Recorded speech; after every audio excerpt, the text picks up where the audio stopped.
Seja bem-vindo a mais um vídeo do Evangelho Eficaz.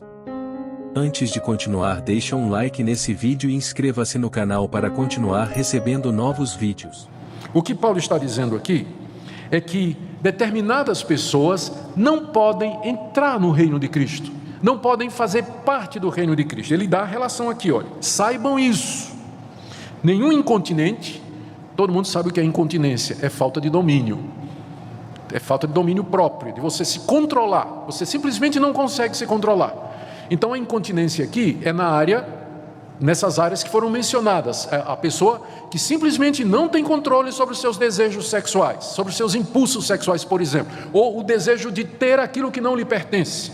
Então a pessoa que não se controla, Paulo está dizendo, essa não tem parte no reino de Cristo. Por quê? Ora, porque um dos privilégios de ser de Cristo é ter o Espírito Santo em nós. E o fruto do Espírito é o quê? Domínio próprio. Domínio próprio. Então uma pessoa que é descontrolada, ela não consegue se controlar, ela está vendo pornografia o tempo todo, está olhando para as mulheres e cobiçando as mulheres, imaginando coisa o tempo todo, olhando para os homens a mesma coisa, olhando para o carro do vizinho, olhando para tudo que ele vê, ele quer, ele não tem controle disso. Isso é uma prova de que ele não é de Cristo. Eu não estou dizendo que um verdadeiro cristão não possa acontecer isso com ele, mas se acontecer tem que ser exceção. Tem que ser exceção, tem que ser um acidente de percurso. Esse tipo de coisa, a incontinência espiritual, ela não pode ser aquilo que marca a sua vida. Se você vem sendo incontinente espiritual sua vida toda, então alguma coisa está errada. Alguma coisa tem que estar errada, porque ele está dizendo aqui, nenhum incontinente faz parte do reino de Cristo. Não sou eu que estou dizendo, é o apóstolo Paulo. Nenhum incontinente faz parte do reino de Cristo. Ele continua, nenhum impuro. A impureza aqui eu já expliquei, ela está relacionada com a impudicícia, a porneia, é a impureza sexual.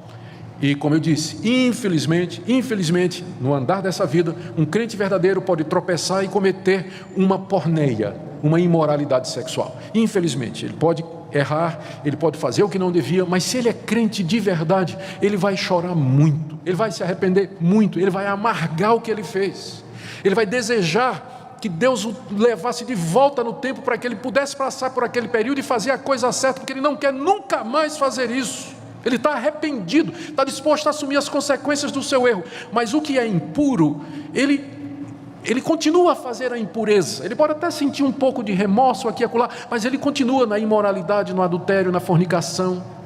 Ele continua nesse tipo de coisa. Então esse também não tem parte no reino de Cristo e no reino de Deus. Portanto, querido, ninguém engane você, não se deixe enganar com esse discurso de que você pode continuar a viver na prática da imoralidade, do adultério, da fornicação, da cobiça, da inveja, da maledicência. Ninguém engane você com essas palavras. Você pode continuar a viver do mesmo jeito, porque é pela graça, Deus é amor, Deus não castiga ninguém. Não se engane. Não se engane. A ira de Deus vem para quem pratica estas coisas. Eu preciso terminar fazendo uma distinção aqui. A distinção é entre o crente verdadeiro, que às vezes pode cometer esse tipo de coisa, e aquele que vive na prática dessas coisas. O que Paulo está condenando aqui, Paulo está sentenciando aqui, são aquelas pessoas cuja vida é marcada por isso, onde não há sinal de mudança, não há sinal de regeneração e de novo nascimento.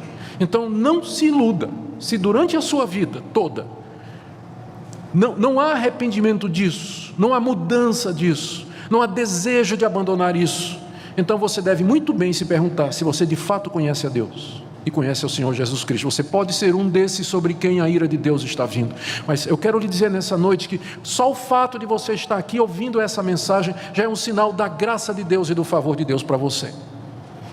Hoje à noite Deus lhe chama. Não importa o quão profundamente você pecou, o quão profundamente você errou. Mas nessa noite Deus lhe chama a que você se arrependa dos seus pecados, que você creia no perdão que Deus pode dar ao pior pecador, e você venha para o reino de Cristo, mediante a fé na sua pessoa, no sacrifício que Ele fez na cruz do Calvário. Não pense que nós estamos dizendo palavras vãs. Não pense que nós estamos dizendo palavras vãs. As palavras que nós estamos dizendo aqui nessa noite são palavras da Escritura, não são palavras minhas. Eu estou dizendo a vocês o que é que Paulo está dizendo. E Paulo foi inspirado por Deus, ele está falando as palavras de Deus. Então Deus está lhe dizendo nessa noite: abandone esse caminho, nem se nomeie entre vocês esse tipo de coisa, mas vivam uma vida de gratidão. Talvez você se pergunte: mas onde é que eu vou encontrar forças para isso? É o que eu preguei no domingo passado. Não entristeça o Espírito Santo, porque é dele que vem o poder para isso, ele que habita em nós. Deus nos deu o Espírito Santo exatamente para isso, para que nós tivéssemos poder para dizer não às chocarrices, às palavras injustas, impuras, e dizer palavras que edificam, e fazer aquilo que é correto. Se você de fato se arrepender e buscar a plenitude do Espírito de Deus e se submeter a Ele, eu digo a você nessa noite, em nome do Senhor Jesus, que Deus vai lhe dar o poder para você se levantar, para você quebrar esse hábito pecaminoso, para que você de fato viva uma vida para Ele.